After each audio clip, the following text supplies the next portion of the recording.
Chers amis, chers frères, vous qui aimez la parole de Dieu, nous voici, le moment est venu, nous voulons partager cette parole ensemble. Car le but de la parole est de nous amener à la connaissance profonde de Dieu. À mesure où nous connaissons Dieu et nous vivons ce que Dieu nous dit, nous marchons dans ses voies, à mesure nous apprenons à connaître Dieu au-delà de notre intellect, au-delà de nos capacités intellectuelles, parce que là, ce serait l'Esprit de Dieu, l'Esprit qui inspira la parole aux apôtres, qui nous amènera à saisir la parole de Dieu telle que Dieu l'a saisie. C'est très très important. Plus on connaît Dieu, mieux on pratique la parole de Dieu, mieux on se sent dans la présence de Dieu. Donc, s'il y a des difficultés à pratiquer la parole de Dieu, c'est dû à la connaissance que nous avons de Dieu. En réalité, la connaissance de Dieu te donne la capacité, te donne la possibilité de vivre, d'incarner la parole dans ta vie. Connaître Dieu, c'est beaucoup plus que ce que nous pensons. Mais ce qui est bien avec cette connaissance révélée de Dieu, cette connaissance-là nous donne du coup la capacité de pratiquer la parole. Donc pratiquer la parole devient quelque chose d'inhérente dans notre vie. On ne s'efforce pas, mais on la vit, on la pratique, on l'incarne parce qu'on connaît celui qu'on sert. Ça, c'est très important. Aujourd'hui, nous allons partager une parole. Comme d'habitude, aimer, liker, partager. La Bible nous demande, nous dit, tout ce dont Dieu nous a donné, soyons prêts à le partager avec les autres. Car le royaume des cieux, ce n'est pas une question où moi je fais mon chemin à moi seul, mais le royaume des cieux, nous sommes là pour amener beaucoup des hommes et des femmes à connaître le Seigneur. Voilà pourquoi il est important, il est capital pour nous les enfants de Dieu, de connaître le Seigneur, de partager la parole de Dieu. Aujourd'hui, Dieu nous a donné beaucoup de moyens pour témoigner de sa part. En partageant la parole à quelqu'un, tu lui témoignes aussi la parole de Dieu. Donc c'est merveilleux. Donc Dieu nous a donné une possibilité inouïe d'atteindre beaucoup des hommes. Saisissons-nous de cette occasion-là pour accomplir notre mission. Nous sommes des enfants de Dieu. Alors notre lecture d'aujourd'hui se trouve dans le livre de 2 Rois chapitre 4, verset 1 jusqu'au verset 7. Je lis la parole. Une femme d'entre les femmes des fils des prophètes cria à Élisée en disant « Ton serviteur, mon mari, est mort, et tu sais que ton serviteur craignait l'Éternel. Or, le créancier est venu pour prendre mes 2 enfants et en faire des esclaves. » Élisée lui dit, « Que puis-je faire pour toi? Dis-moi, qu'as-tu à la maison? » Elle répondit, « Ta servante n'a rien du tout à la maison qu'un vase d'huile. » Et il dit, « Va demander au dehors des vases chez tous tes voisins, des vases vides en grand nombre. Ne demande pas en petite quantité. Quand tu seras rentré, tu fermeras la porte derrière toi et tes enfants. Tu verseras dans tous ces vases et tu mettras de côté ceux qui seront remplis. » Alors elle les quitta, elle ferma la porte sur elle et sur ses enfants. Il présentait les vases et elle versait. Lorsque les vases furent pleins, elle dit à son fils, « Présente-moi encore un vase. » Mais il lui dit, « Il n'y a plus de vase. » Et l'huile s'arrêta. Elle alla le rapporter à l'homme de Dieu et il dit, « Va vendre l'huile et paye ta dette et tu vivras, toi et tes fils, de ce qui restera. » Amen. C'est quelque chose de merveilleux que de voir cette femme qui fut la femme d'un prophète. Son mari est mort, mais ne voilà-t-il pas que son mari avait laissé des dettes? La famille s'est endettée pour s'occuper de sa famille. Et malheureusement, il est parti. Alors le créancier était venu pour prendre, comme la femme ne pouvait pas payer, le créancier est venu pour prendre les 2 enfants pour en faire ses esclaves. Une manière d'expier ses dettes. Alors, quelque chose qui s'est passé, c'était que ces jours-là, Élisée passait par là. Et quand la femme a vu l'homme de Dieu, elle a crié. Elle a crié. Cette femme-là était dans une détresse, elle était dans une détresse énorme. La pauvre femme, elle élevait les enfants toute seule, mais elle n'avait pas de moyens. Et où pouvait-elle trouver des sous pour rembourser les créanciers? Mais ce jour-là, Dieu a fait grâce. Ne voilà-t-il pas qu'Élisée passait par là? La femme s'est saisie de l'occasion parce qu'elle croyait en la puissance de Dieu.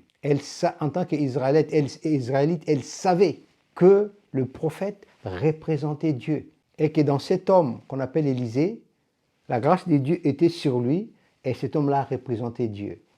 Donc, la grâce de Dieu qui s'est reposée sur lui a mené Dieu à résoudre beaucoup de situations à cause de la grâce qu'il y avait en lui, que Dieu avait déposée en lui.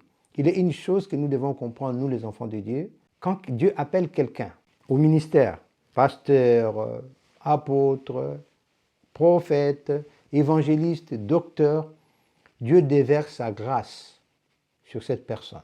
Si la personne est une bonne personne, une personne qui craint Dieu, qu'est-ce qui va se passer? C'est que Dieu passera par lui pour résoudre la situation des gens.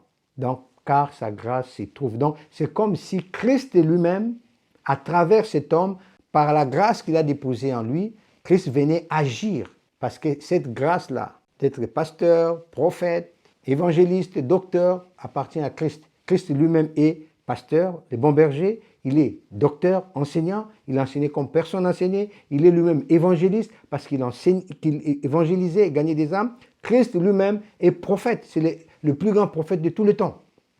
Et il est l'apôtre, car c'est lui qui a bâti l'église du Nouveau Testament, dans la Nouvelle Alliance. Donc Christ est tout à la fois. Quand il donne sa grâce à quelqu'un, lui-même vient à travers cette grâce pour accomplir son œuvre. Revenons à la femme. La femme, elle est venue vers Élisée. Élisée lui demandera.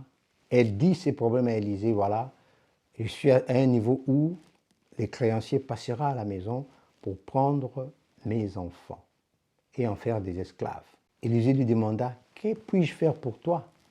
Et la question qui m'a beaucoup interpellé, Élisée lui dira, qu'as-tu à la maison? La femme est venue vers le prophète pour chercher la solution. Mais la question du prophète vis-à-vis de la femme, c'est qu'as-tu à la maison? Waouh! Je serais à la place de cette femme-là, je me dirais, mais qu'est-ce qui se passe? Moi, je viens chercher son secours et lui me demande encore, qu'est-ce que j'ai à la maison? Il est important de comprendre cette chose si le prophète lui avait posé cette question, parce qu'il n'y a aucun enfant de Dieu, né de nouveau en Christ, qui n'a rien apporté à Dieu. Non, ça n'existe pas. Donc, en tant qu'enfant de Dieu, nous avons quelque chose au travers laquelle Dieu peut faire un miracle. Dieu peut faire des choses. Dieu peut faire plein de choses avec nous, avec ce que nous avons, avec ce que nous sommes. En fait, nous sommes des enfants de Dieu. Dieu nous a créés à son image et à sa ressemblance. On a l'essence de Dieu en nous. Alors, c'est à cause de ce que Dieu est que Dieu a tout créé par sa puissance. Et l'essence qu'il a mis en nous, à partir de cette essence-là, Dieu peut faire beaucoup de choses. Donc la femme s'est étonnée, mais à la fin des comptes, qu'est-ce qu'elle a fait? Elle dira à l'homme de Dieu, je n'ai rien du tout. Je n'ai qu'un vase avec l'huile chez moi. Alors, l'homme de Dieu, la femme est venue vers l'homme de Dieu, s'attendant à une solution venant de l'homme de Dieu. Et l'homme de Dieu voyait la solution qui était chez la femme. C'est ainsi souvent quand nous venons à Dieu avec nos problèmes. Pour nous, nous nous disons, c'est fini, je ne m'en sortirai pas, je ne sais plus comment m'en sortir. Ah, il faut que Dieu fasse quelque chose. C'est une bonne manière de voir les choses. Cela montre que nous nous attendons à Dieu. Mais Dieu, il y a des moments, il passe par des voies qui nous dépassent. Parce que pour Dieu, nous sommes une richesse.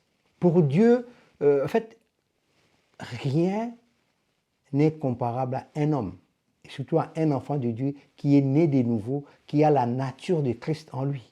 C'est-à-dire, c'est une richesse énorme, énorme. En fait, si seulement l'homme en Christ savait qu'il était pour Dieu, Si seulement l'homme en Christ savait qu'est-ce que Dieu peut faire avec lui, eh bien, l'homme s'attacherait à Dieu plus que toute chose. L'homme aimera Dieu plus que toute chose. Alors, cette femme-là, quand elle a dit ça, le prophète lui dira, va dans ta maison, demande-lui des vases partout, demande ça en grand nombre, et ferme la porte derrière toi et tes enfants. Verse l'huile qui est dans le vase, dans d'autres vases. Eh bien, la femme a écouté ce que l'homme de Dieu lui a dit. Cette femme-là est témoin de la puissance de Dieu à l'aune de ce qu'elle avait. Et quand nous venons à Dieu, nous devons venir à Dieu avec ce que nous sommes. Vous savez, avec ce que vous avez, Dieu peut faire beaucoup de choses. Avec ce que vous êtes, Dieu peut faire de plus grandes choses. Dieu est tellement puissant. Dieu a tellement... Il a une ingéniosité incommensurable. Il est omniscient. Regardez ce que Dieu a fait. Il a créé la terre.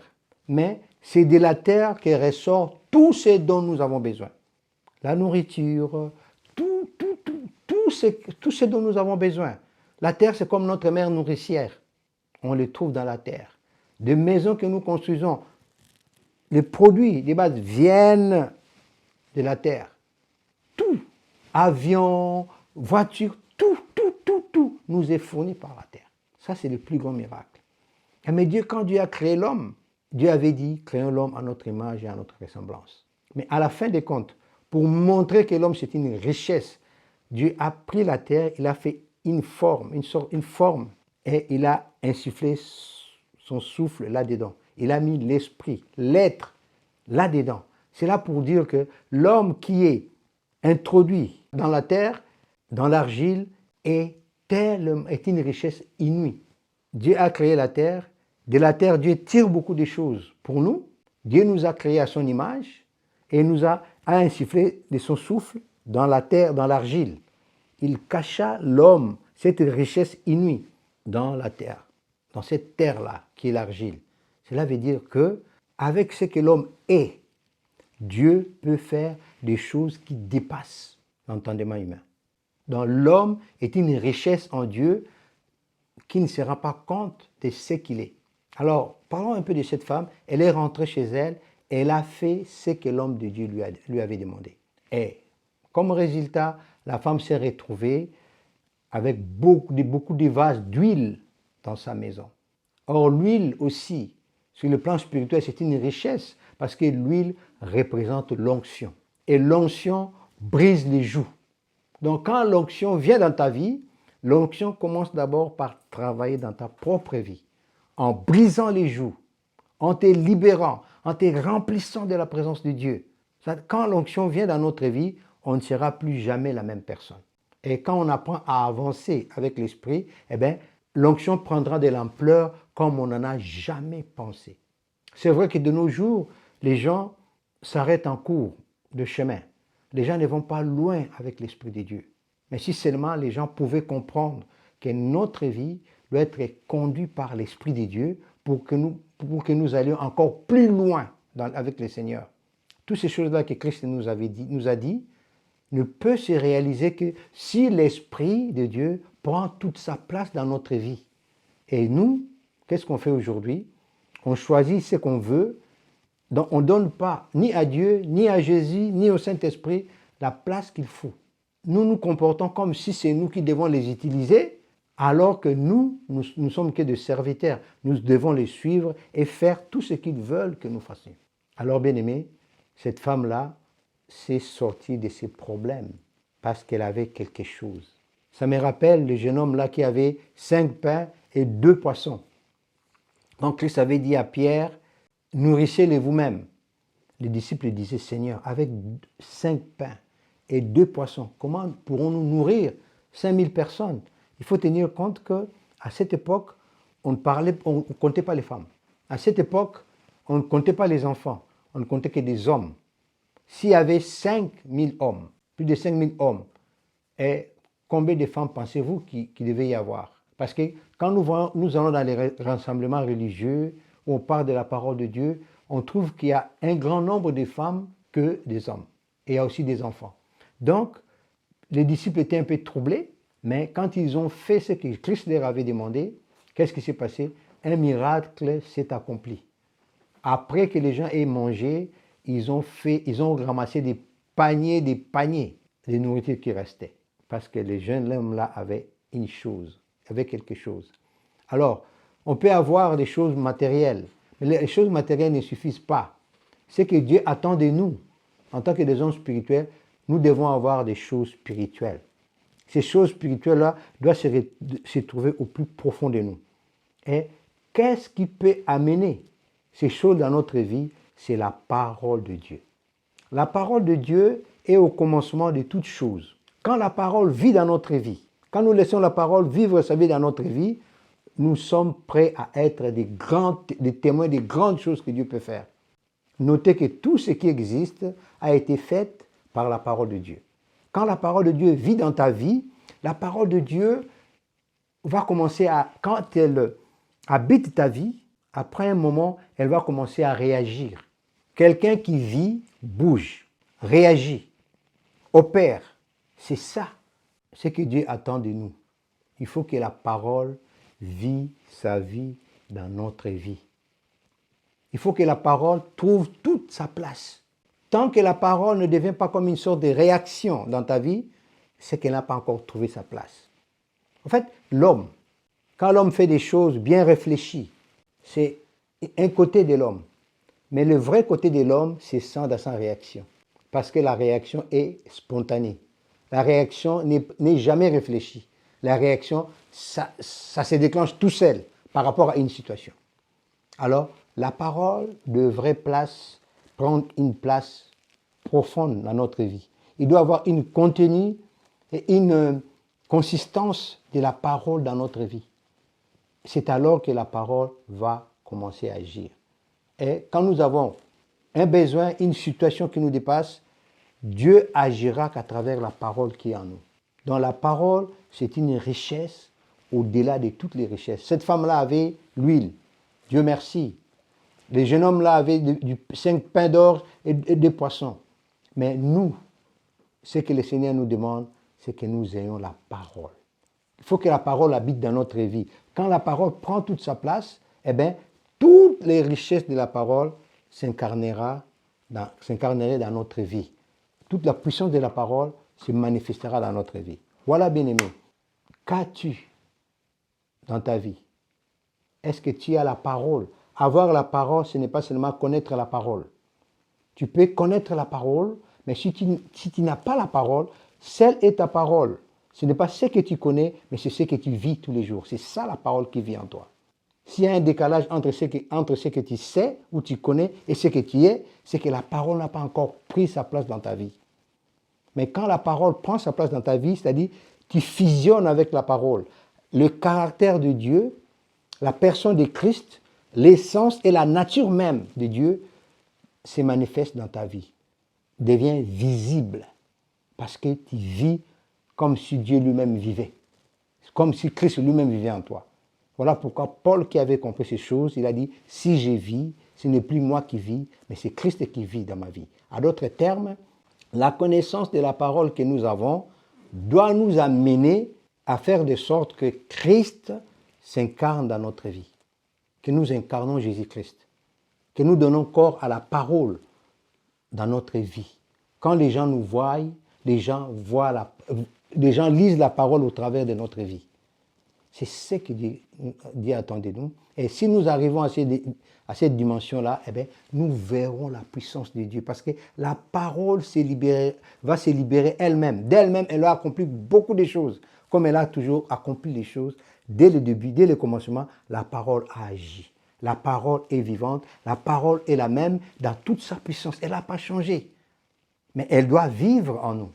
Elle doit s'incarner en nous pour pouvoir opérer à travers nos vies. Qu'as-tu? Qu'est-ce que tu es? La parole de Dieu a pénétré à quel niveau dans ta vie? Nous devons travailler pour notre salut, amener la parole à prendre le corps dans notre vie. Christ, c'est l'esprit, la parole faite chair. Nous devons devenir la chair faite parole. Nous devons fusionner avec la parole. C'est ainsi que nous verrons l'intervention de Dieu dans notre vie, sans même que nous demandons, et ça se fera tout seul. Que le Seigneur vous bénisse dans le nom puissant de Jésus.